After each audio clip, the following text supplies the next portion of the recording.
You must be encouraged, though, by the take-up now. It's amongst the highest in the world when it comes to vaccination, especially in New South Wales.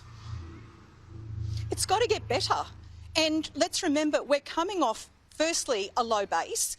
And secondly, I cannot fathom for a minute why we are talking about this in such lowballing terms.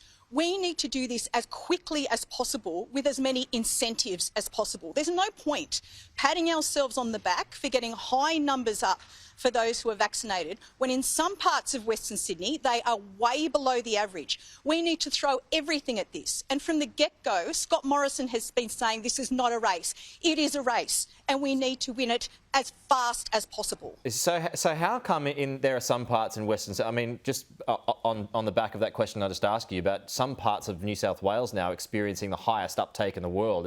It's taking off. Why is that not happening in some parts of Western Sydney? Is hesitancy still rife? This is an excellent question. There is a lot of misinformation that is out there and unfortunately that is feeding into some people's behaviours. But I think there's a huge question about the logistics here. Why is it that in some cases we say the streets are awash with vaccines? But I kid you not, myself and my counterparts here in Western Sydney are inundated non-stop from people who are unable to get appointments to get vaccinated. So there is something seriously wrong here, and unless it's fixed urgently, we aren't going to see those vaccination rates here in this part of Sydney rise as quickly as we all want them to. Just finally, Michelle, just more broadly speaking, I want to get your response to these comments by Stephen Miles yesterday, the Deputy Premier of Queensland, suggesting that he's going to keep the border closed even after 80% vaccination targets are met. Are these premiers going rogue or do you support them?